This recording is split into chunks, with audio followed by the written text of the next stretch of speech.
The economic policy of a country is determined by broad indicators like GDP, GNP and per capita income, and these guide the economic administration too. Like for instance, economic indicators bring in reflection of economic administration, which comprises of policy structure of the country there, planning of economic direction of a country, the diversion of resources or allocation of resources, continuous data collection and analysis of the effects, the execution, evaluation and integration strength, and the components of the economy broadly dictate what is economic administration there.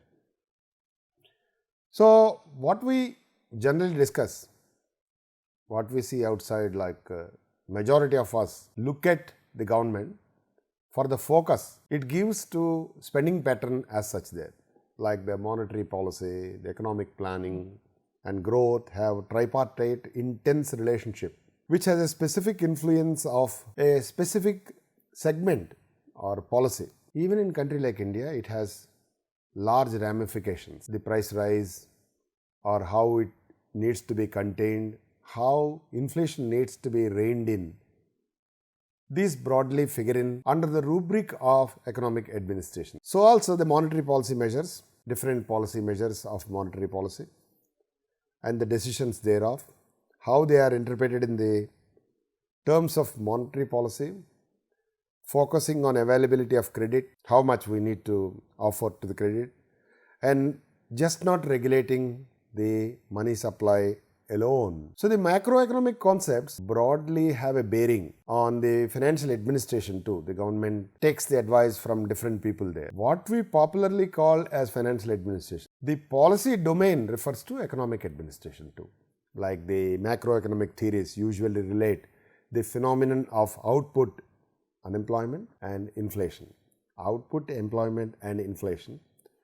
Outside the theory, these topics are also extremely important to the common man and to all economic agencies, including workers, consumers and producers there. What is output and income there? The national output is the total value of everything a country generally produces in a given period of time.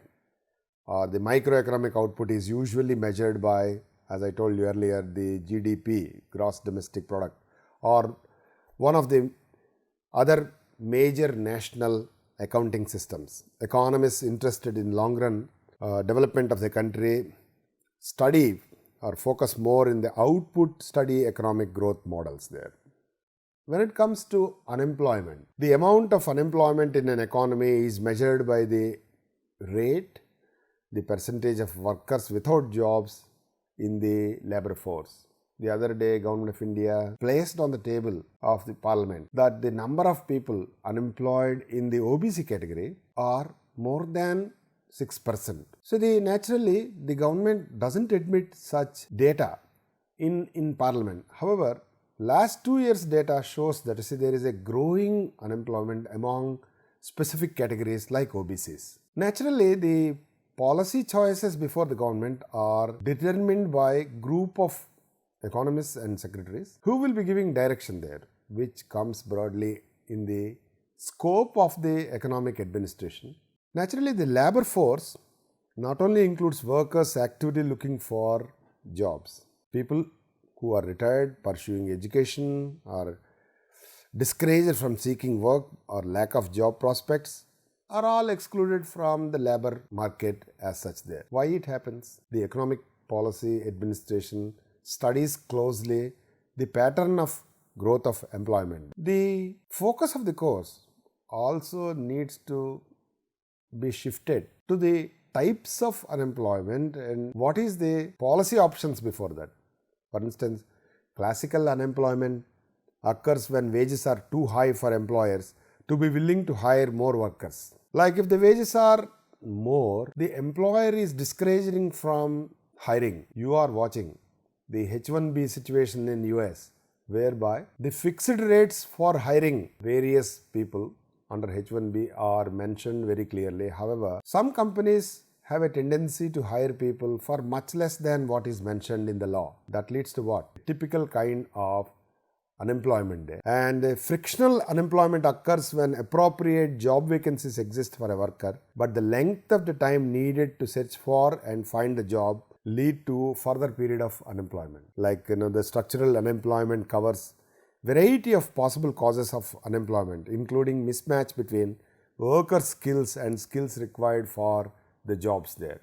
This kind of mismatch the economic policy must take into consideration.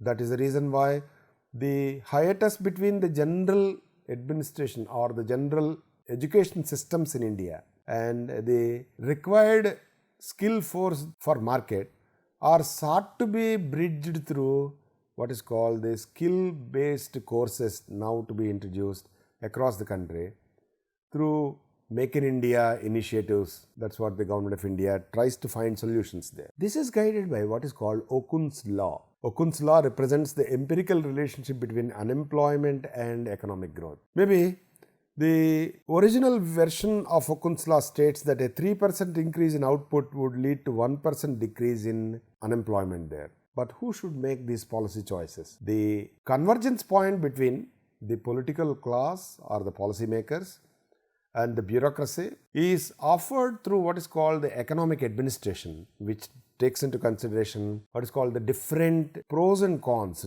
sets of policies, how they make huge difference to that. A general price increase across the entire economy is called the inflation, as is understood by common man. When prices decrease, there is deflation also, isn't it? And that leads to recession. Prices continuously fall, and the continuous fall in demands for goods and services is marked by what is called the recession, which again the public institutions or the government is forced to find a solution by spending. Government comes out. Typical example here I can cite is the MNREGA, which tells you broadly how government tries to spend, and the central bank tries to stabilize prices to protect economies from negative consequences of the price rise there. Between these two, we always ask for what is called equitable economic growth, how this is possible through various public policy interventions that fall under economic administration. This is how the country's economy is generally administered by a set of economic policies and followed by a regime called financial administration there. So the scope widens to include national agencies and also the state governments in a federal setup like this. More you will find in the coming modules. Thank you.